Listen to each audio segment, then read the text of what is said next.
What would you do if you suddenly woke up 15 years in the future, only to find out you have just 7 days left to live? Hey everyone, welcome back to Real Screen, where we bring you your favorite movies in minutes. Today we're talking about a sci-fi thriller from 2005 called The Jacket. It's about a soldier who fought in the Gulf War. After returning home, he gets accused of a crime and ends up in a hospital for the criminally insane. But then, something really strange happens. He's used in an experiment, and suddenly he wakes up 15 years in the future. There, he learns something shocking. He's going to die, exactly 7 days after the day he was admitted. So now he's racing against time to uncover the truth. Can he find out how he dies? Is there any way to stop it? And what's really behind this mysterious time jump? Stick around, because we're breaking it all down, step by step. And if you haven't already, don't forget to hit subscribe and turn on notifications so you never miss a recap. Let's get into The Jacket. The film begins in 1991, during the Gulf War in Iraq, showcasing a series of war scenes. The main character, Jack Starks, is a soldier actively participating in the war. While carrying out his duties, Jack is shot in the head by a young boy among a group of refugees they had captured. Jack narrates that he was 27 years old when he died for the first time, describing how everything he saw at that moment was white. Despite being declared dead and sent to the morgue, Jack suddenly opens his eyes, prompting the staff to immediately call a doctor. Later, the doctors treating Jack explain that the gunshot wound to his head might have caused him to develop amnesia, a condition that makes it difficult to remember past events. After being discharged from the military, Jack is shown walking along a snow-covered road in Vermont a year later. During his walk, Jack encounters Jean Price and her young daughter, Jackie Price, who appears to be around 8 or 10 years old. Jean, under the influence of alcohol or drugs, is vomiting by the roadside. Jack approaches them, asks if they need help, to which Jackie replies that their truck won't start. Jack inspects the vehicle to figure out the issue. While doing so, Jackie notices Jack's dog tags with his name on them hanging from his bag and asks him what they are. Jack explains what dog tags are and gives one to Jackie when she asks for it. After fixing the truck, Jack starts the vehicle, but Jean angrily confronts him, seemingly ungrateful for his help. Even though Jackie tells her mother that Jack was the one who fixed the truck, Jean dismisses it and reprimands him further before getting Jackie into the vehicle and driving away. Jack resumes walking along the road until he comes across a car headed toward the Canadian border. He asks the driver if he can join the ride, and the driver agrees, allowing Jack to come inside the car, and they continue their journey.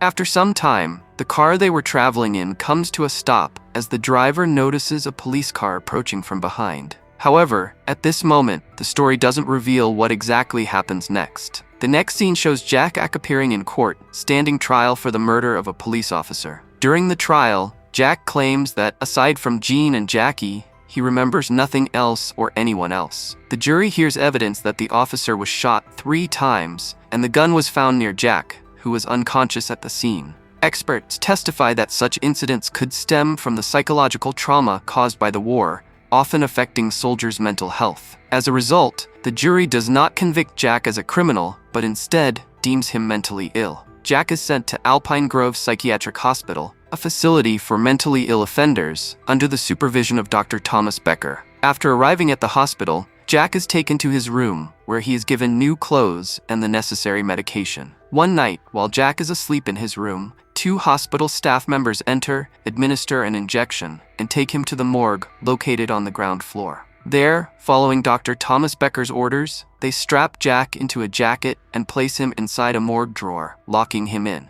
Struggling inside the confined space, Jack closes his eyes and begins to experience vivid visions of events from the past. After approximately 3 hours, Jack is taken out of the drawer, the jacket is removed, and he is returned to the upper floor. Later, during a group session in the main hall led by Dr. Beth Lawrenson, another patient named Rudy McKenzie approaches Jack and asks, "You are the guy who killed a cop?" Jack avoids the question, replying, "I don't like to talk much." Despite this, Rudy continues trying to engage in conversation. When Jack asks Rudy why he is at the hospital, Rudy replies, "Because I tried to kill my wife about 30 times. Jack responds sarcastically, "If you tried to kill your wife 30 times, you really must be crazy." At this point, Dr. Beth Lawrenson intervenes, shifting their focus and examining both of them. That night, Jack is taken to the morgue again. While before locked inside the drawer, Dr. Becker talks to him, but Jack unexpectedly punches Dr. Becker in the face. Once again, Jack is injected with the same medication, strapped into the jacket, and placed inside the morgue drawer for a second time. Later, another doctor at the hospital confronts Thomas, asking why Jack is being subjected to such treatment in the morgue. Thomas explains that the medication and the process are meant to control Jack's violent behavior. Meanwhile, inside the drawer, Jack yells out loudly, begging to be let out. As he struggles, Jack begins experiencing more visions that transport him to a different place entirely. In this vision, he meets a young woman who appears to be heading home after finishing her shift as a waitress. She tells Jack it's the day before Christmas, so there's no way you'll find a taxi today. Despite this, she offers Jack a ride and lets him into her car. When she asks where he needs to go, Jack, unsure of his location or destination, replies, "I don't know." She decides to take him to her home. Once there, Jack notices that she lives a solitary life, heavily consuming alcohol. When Jack attempts to leave the house, she warns him, "You'll freeze to death out there without a coat." She then offers to let him stay for the night, suggesting he sleep on the sofa while she heads to take a shower. As she showers, Jack opens the fridge to see if there's anything to eat, but finds very little. A short while later, the woman comes out of the bathroom and is surprised to see that Jack has taken the sparse contents of the fridge and made a few sandwiches. After they finish eating, she falls asleep on the sofa. During the night, as Jack walks around the house, he notices a collection of dog tags hanging on the wall. Curious, he picks them up to examine them more closely and is shocked by what he sees. One of the dog tags has his exact name and birth date engraved on it. This discovery leaves Jack bewildered. While exploring the house, Jack finds a photo album and discovers that the people in the photos are Jackie and her mother, Jean. Growing increasingly curious, Jack continues searching and comes across bank statements issued in Jackie's name, dated 2007. Intrigued and confused by everything he's finding, Jack approaches the sleeping woman, wakes her up by calling her Jackie, and shows her a photo, asking who the people in it are. Jackie groggily replies, "That's me and my mom." Jack then asks, "Where is your mom now?" Jackie responds that her mother died when she accidentally fell asleep holding a lit cigarette, which caused a fire. Jack expresses his condolences and asks what year it is. Jackie, still half asleep, answers it's 2007. Shocked and disoriented, Jack looks around in disbelief. Jackie then asks who he is, to which Jack replies, "My name is Jack Starks." Hearing this, Jackie becomes angry and tells him to leave her house. When Jack doesn't move, he explains how he first met Jackie and Jean, even mentioning how he had given Jackie his dog tags. Frustrated, Jackie yells back, saying, "That wasn't you. Jack Starks gave me those dog tags, but he died. He died on January 1st, 1993, at Alpine Grove Hospital." Still upset, Jackie demands Jack leave her house. Confused and unable to process everything, Jack finally steps outside. The next moment, Jack wakes up inside the morgue drawer. Thomas and his team arrive, pull him out, and examine him. Thomas orders the staff to administer saline to stabilize Jack. Later, as Jack recovers, Beth approaches him, conducts an examination, and then heads straight to confront Thomas. Beth tells Thomas to stop using Jack as a laboratory rat for his experiments. That night, we see Beth at home administering medication to her friend's disabled child, showing her caring side. The next morning, Jack is sitting in the hospital's main hall when Thomas arrives. Jack directly asks him, "What exactly are the drugs you're giving me?" Thomas responds, "The drugs meant to keep you calm." As Jack and Thomas continue their conversation, Jack learns that the current date is December 26th, 1992. This triggers a memory for Jack. If his encounter with Jackie in 2007 is real, then according to her, he only has 6 days left to live. Determined to act, Jack removes the saline drip and quietly sneaks out of the hospital's main hall. Grabbing a jacket on the way, he slips out through a back door into the outside of the hospital. While walking outside, Jack is spotted by Beth. She quickly follows him and urges him to come back inside. Jack stops and firmly says, "I'm not crazy." Beth then asks him if Thomas's treatment methods are helping or harming him. Jack replies, "They make me feel like a different person." Hearing this, Beth walks away but turns back to say, "If we stay out here, we'll both freeze. Are you coming with me or not?" Reluctantly, Jack follows her back into the hospital. Later, as Jack sits eating with Rudy, he asks, "What do you know about the punishment they give us in the basement when they strap us in those jackets?"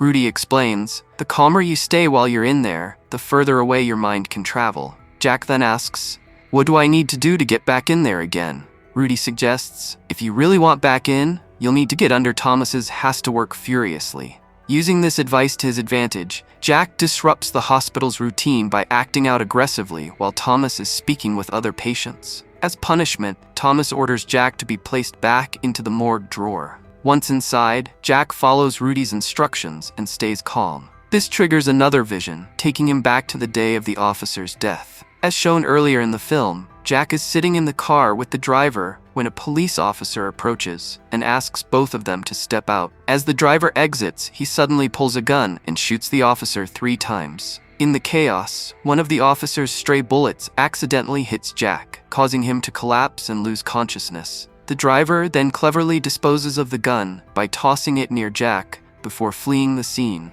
leaving Jack behind to take the blame. Jack snaps back to 2007, where he makes his way to the diner where Jackie works. There, he finally meets her again.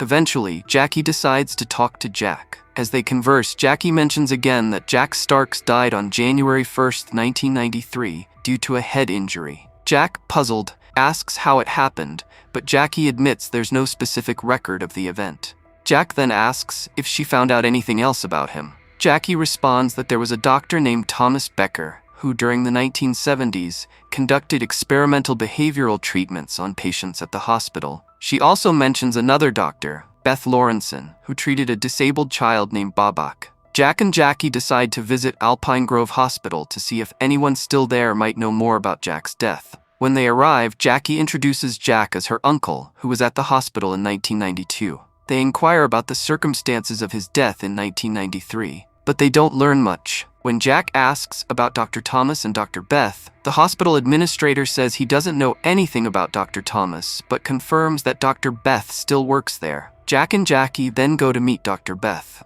Upon seeing Jack, Beth remarks, "You look exactly like him."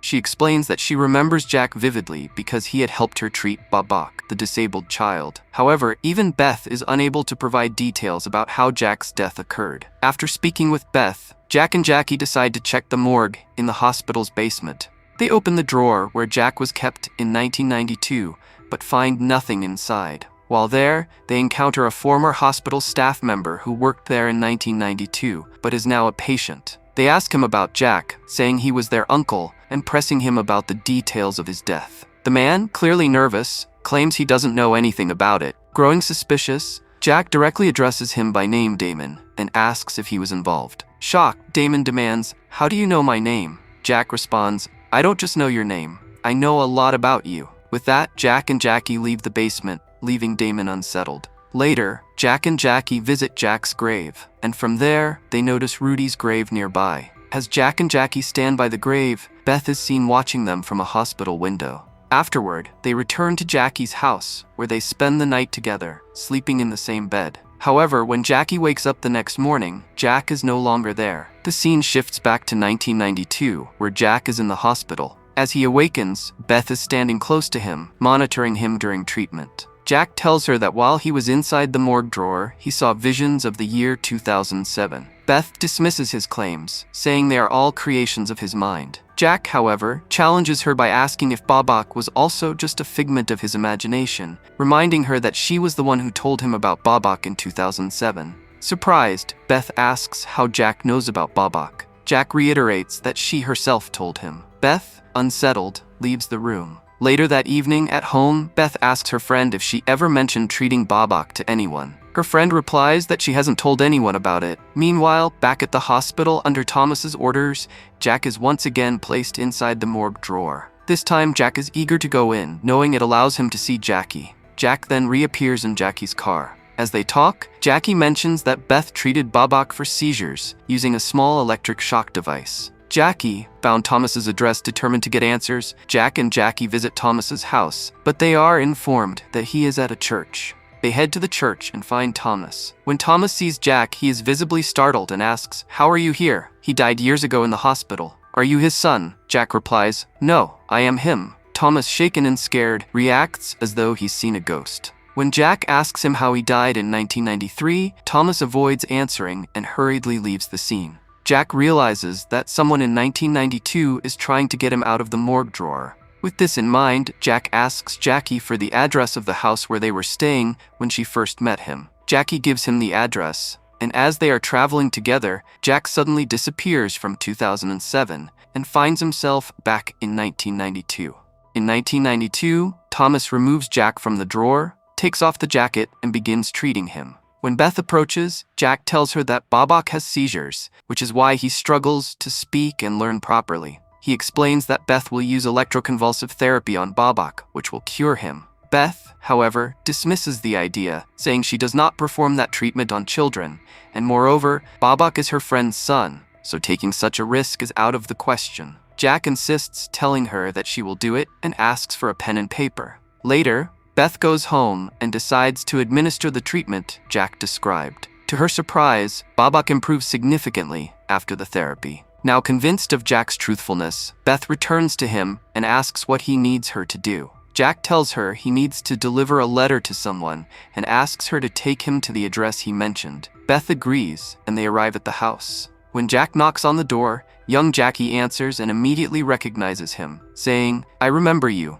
Jack replies, "I remember you too." He steps inside and meets Jackie's mother, Jean. Jack gives Jean the letter, explaining that it contains details about Jackie's future and Jean's fate. He assures her that while this may seem unbelievable, everything written in the letter is true. After leaving the house, Jack sees young Jackie again and tells her, "You have to be a good girl." She responds with a soft, "Okay." Jack then gets back into the car with Beth, but on their way to the hospital, Jack begins to struggle physically. He tells Beth to put the jacket back on him and to place him inside the drawer.